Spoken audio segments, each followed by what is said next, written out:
আরও একটা শর্টস নিয়ে তোমাদের সামনে চলে এসেছি। দেখো, সকালবেলা ঘুম থেকে উঠে পিকুর খেলা দেখাচ্ছে, ও তখন খাঁচার মধ্যে ছিল। তারপর জানলায় আমাদের মা কয়েকটা গাছ বসিয়েছিল, সেই গাছগুলো তোমাদের সাথে শেয়ার করছি। আর জানলার ওখানে পিকুকে রাখি, সকালবেলাটাও সবাইকে দেখতে পাই নিচে, যেহেতু মাছ বাজার আছে। তারপর আমি গোপালদেরও ঘুম থেকে তুলে দিলাম, তারপর ওদের খেতেও দিয়ে দিলাম। এবার তোমরা দেখবে আমার বিছানা গোছানো, বিছানাও গুছিয়ে ফেলেছি। প্লাস দুপুরে আজকে দারুণ মেনু ছিল, ফ্রাইড রাইস, চিকেন কষার, পমফ্রেট মাছের ফ্রাই।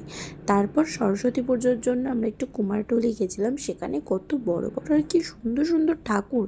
তোমরা দেখো, ছোট বড় সমস্ত কিছু দারুণ ছিল সেখানে ঠাকুরগুলো। ফেরার পথে আমি রামকৃষ্ণপুর ঘাটের ওই দিক দিয়ে যেহেতু ফিরেছি, হাওড়া ব্রিজ হয়ে গেছিলাম, তো এখানে রামকৃষ্ণপুরেরও কয়েকটা ভিডিও তোমাদের দিয়েছি। আমি দাদার সাথে গেছিলাম, কিছু কেনাকাটি করার ছিল বাড়ির পুজোর জন্যে।